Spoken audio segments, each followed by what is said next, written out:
Hello to you all, but especially Patreon members. I know. What is Patreon? I'll go into it very, very quickly. Patreon is like an extra way of supporting content creators. No, I'm fine. I'm professional. It's a way of supporting. So some people do channel membership to give a little extra. Some people use Patreon. I don't like asking for any of it because it makes me very uncomfortable. But some people choose to do it. They ask to do it, and basically, you sign up to have a direct debit for £4 a month or something like that. Whatever it is, I can't remember. Now, the interesting thing about Patreon, these people are all very generous, as are the people who leave nice comments and just click like and everything like that and interact and feed the algorithm. And the channel members. Must not forget the channel. But the Patreon guys are generally the most forgotten of all, because channel members, I can easily just write little posts and just say channel members only can see this, or I can sometimes do a video, but it's pretty rare. But Patreon don't really get anything because it's a completely separate app, and I have to remember, and nothing interlinks, and you can't upload videos to it that are more than 59 seconds long. I don't know why. But what I didn't realise with Patreon was I hadn't actually activated it to withdraw money into my account. So although people were kindly donating, Patreon was just sitting on it because I hadn't told it to do anything differently. So I did, and I got a bit of a lump sum. It wasn't, I'm not going to retire on it, but it was a lump sum. And I thought, I need to reinvest this into the channel. So I bought something, and Patreon members are going to be the first people that see this, because I will do a private video on YouTube, or unlisted one, and send them the link. So they've all seen this. You're not seeing it until now, because I have to give them something. So the money that was kindly donated into the Patreon account and then came out the Patreon account, went into my account, or the PayPal account for this shenanigan, bought this. This is a bottle jack. Yeah. Oh no, this is a sphere tester. Yeah. This is something I wanted for a long time. And basically what this is a bottle jack, which has been modified and has these lovely CNC'd bosses on the top, and like it's hollow in here. So basically the when you pump the jack up, instead of it trying to lift the car up, it pushes a piston up, and that pushes against the top here, which is just a plastic insert, and that's no good. Oh, that moves. And that's no good. You think, why do you want it to do that? Well, you take the plastic insert out, and in it you can put a sphere, a suspension sphere, like that. So some people are going to be looking at this and saying, oh, a suspension sphere, what's that for? Not many people are going to be doing that, but for those who don't know, hydrodynamic Citroens, of which I am partial, use these. So basically, instead of having a spring and a shock absorber, you just have this. This does everything. It doesn't do everything, because on its own it does nothing at all, except get London Underground stations evacuated. So you leave it kicking around, bomb squad come in. So basically what this is a magic trick. So you have to ignore everything else on the car for the time being. I'll explain that another time. What you need to know is the car runs on LHM, which is a green mineral oil, and it pumps that up to really high pressure and basically feeds it all around the car. On each wheel, and in other places, but for the argument's sake on this, we'll just stick with the wheels. On each wheel you have a sphere. I have gone into this before, I know. And this sphere sits on the top of the cylinder, which has got LHM pressurised in it. And that pushes against the sphere. And at the bottom of the sphere is a little tiny hole. And through that little tiny hole goes LHM. And that pushes, or tries to fill up this volume inside here. But around this bit, there is a rubber diaphragm, neoprene I think it is, diaphragm. And on the other side of that is gas. So this is where it starts getting a little confusing for people, because they think that they think the more gas you have in there, the harder it is, because you're thinking of it like a balloon. And it's not the case, because the liquid on this side cannot be compressed, but the gas on this side can be compressed. So the more of it you have, the more of it can be compressed, the more suspension you have, the softer it is to start with. And it's progressively sprung. So when you start compressing it, it starts off nice and soft, and then it gets tighter and tighter and tighter and tighter. It's variable. if you don't have very much gas in there at all, you run out of gas to compress much sooner and it goes harder, much quicker. So the pressure that the car runs on, put that to one side, it's a many, many, many PSI. The spheres themselves have gas on this side, which is compressible, that's the spring. That pressure there determines how healthy the sphere is. Some are set lower than others. A 16 valve, BX 16 valve rear sphere is I think 30 bar, which is quite high, but 30 bar is a low one. Some of the softest cars, DS, I think they're like 55, 60, something like that. So it varies in that region. That doesn't matter.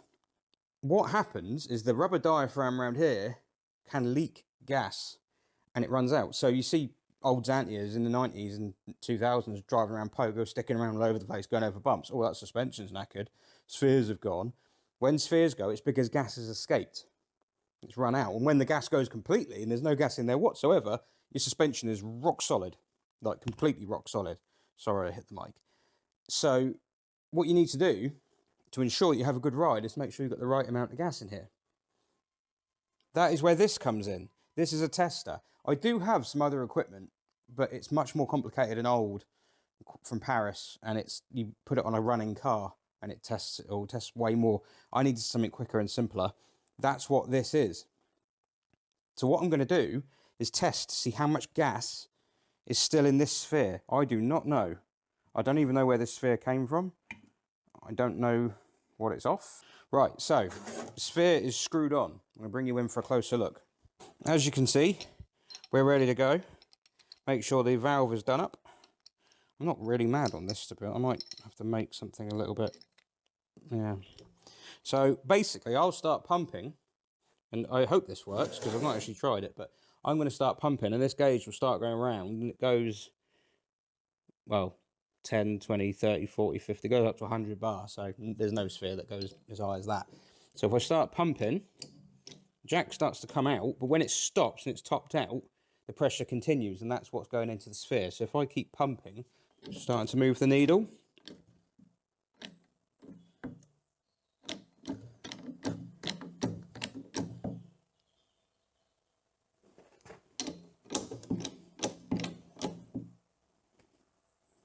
There's about 5 bar in that. So that's dead. So I don't know why I've kept that. That's not been a very good example. Do you remember Meg? These were the spheres that I took from the front of Meg, the grey ones. These are very, very not suspension spheres because they have no damper valve in them. These are accumulator spheres, but some numpty had put them on the front of Meg. Yeah, so these, I reckon, if this is a healthy accumulator sphere, and I think it probably is, or close to it, it should have about 50. So let's have a look. Let's see. Are we ready?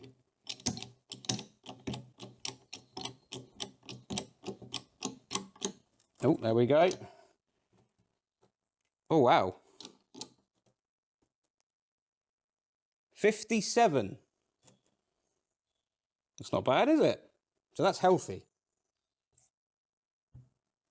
So that was a healthy accumulator sphere. Let's try the one that was on the other side. If this is about the same, and these are genuine spheres. I know they're grey. They went through a spate of doing them grey. I'm not quite sure why. So let's see what this one is. Hopefully about the same. Very exciting, isn't it?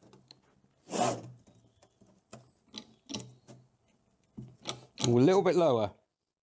54. Not bad. High enough to be an accumulator. So these are both good. Useful spheres. I don't know what I'm going to do with them, but use them, I suppose. So the question is,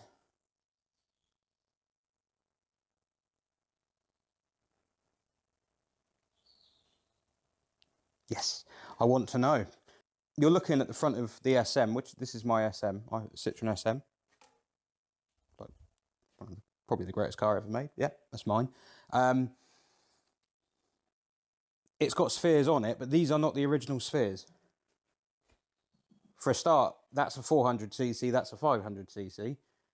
that is another BX one. That's the, I think that's the opposite number to the one that we tested earlier on that was flat. That one, I've no idea what that's from.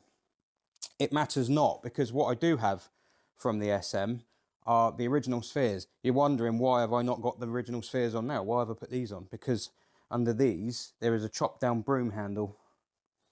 So you basically take the spheres out, jack the car up so the wheels droop, put a bit of wood in there, put the sphere back on, and it tries to compress the wood, and it can't, so it just keeps the car jacked up. I mean, it's sat on some steel wheel rims, but the suspension isn't down. It's for making it easier to work on. So, I believe, yeah. Look. Look.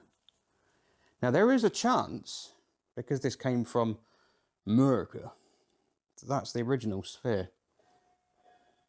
It is possible. This car had, well, the LHM in the reservoir isn't LHM, it's kind of red. So someone's been running it on ATF or something, which is always a good sign. The purple on there does signify something. I forget what. The purple paint that's been painted on there, it does indicate something. I forget what it is, but it's something to do with the spec of the sphere. And the other thing you'll notice about these spheres is they're bigger.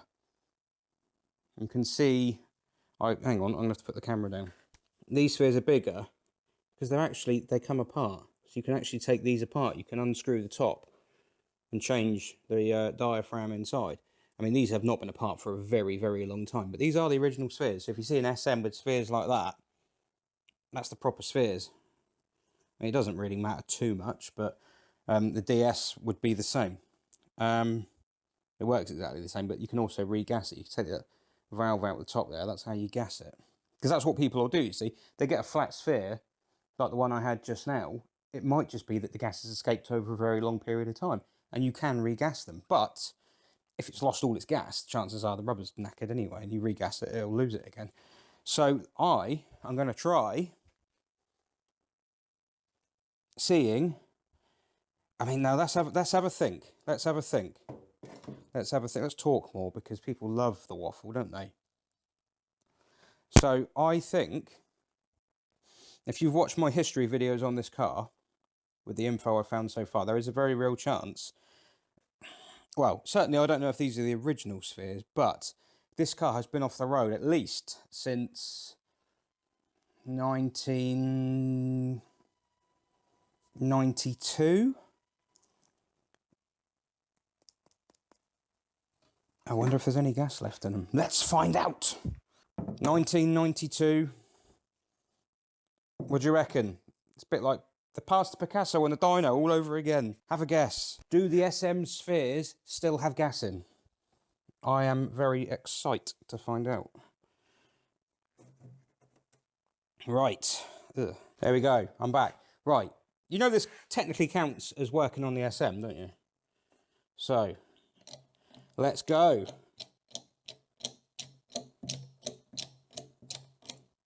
Oh. Okay. All right.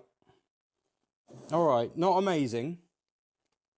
But let's give it a break. It still has, what's that, 12.5 bar in that sphere? I don't think that's too bad. 12.5 bar. Now, actually, that is a good sign, because that means that the rubber in here is probably okay, which means these spheres, it might be possible to overhaul them, get them regassed. It'd be really cool if I could use the original spheres, although it has filled my new toy with a load of junk. I think the SM's LHM system is grubby. Riveting content, I know. Right. Sphere number 2. Are we ready?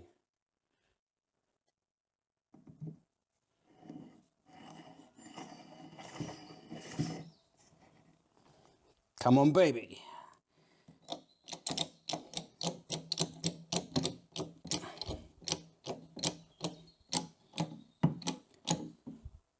Hmm. 8. So there's still got some in it. They do still have something in them.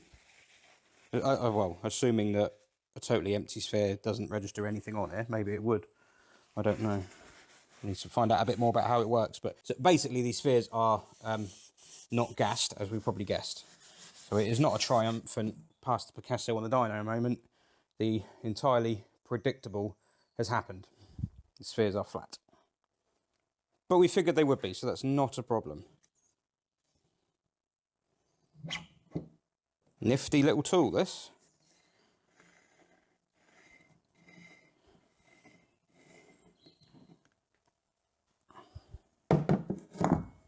I think they might be able to be overhauled, you know. I'm just looking to see if I've got any others kicking about. Oh, there's the accumulator from the SM. The accumulator on the pressure regulator is here. That's the one that was on the car. Let's try that. It's already undone. Ah, yes. So, can you see the red fluid coming out? That's not supposed to be red. I wonder how knackered this is. I'm going to guess probably fairly knackered. The sphere is drained, by the way. I know everyone's going to be going, oh, you're just putting all that gunky fluid in your new tester. That's why it was off. It had been emptied. The regulator's still got some in, but...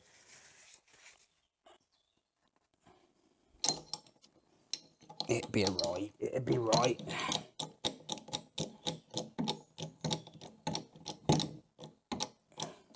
Oh, wow. It's got 40 bars still in it. Are you seeing this? 40 bar. Whoa. I mean, it's no good to man nor beast because you can't really... well, I could get it regassed, but I wouldn't. I'd just put a new one on. So it's kind of immaterial. That's not one of the special big ones. So, and I don't even know if one of those would fit in there. But, wow. There's still pressure in the accumulator sphere. Oh, right. Start it up. So there we go. Thank you, Patreon people. I have enjoyed that. This is a useful tool. If I am ever driving around in a Citroen and I think, oh, the ride on this doesn't feel quite right, because it can be small margins, now I can test the spheres. I don't have to go changing spheres. I'm not going to bother doing Clements. Everyone's like, oh, why don't you do Clements? That'd be hilarious, because Clements are a wreck. Clement has 5 new spheres. Comfort spheres as well. It is very, very soft. So, Clement actually has had a fair amount of money spent. Just not on the welding. We're done. I'm going home. Thank you very much, Patreon people. That is a very, very useful tool. But, yeah, that's a really nifty piece. I can't believe that's still got 40 bar in it now. I'm gobsmacked. There we go. I'm going home. Thank you. Bye. Oh, don't forget, live stream, 25 hours, 24 plus 1, 29th of September, starting at 3 o'clock, ending at 4 o'clock the next day. Live guests, stuff, challenges, trying to raise money for Sophie's Legacy. We're going to do it again. At this moment in time, Whiteland Restorations and number 27, both confirmed. There you go, you heard it here first. But by the time this comes out, I may have confirmed others as well. So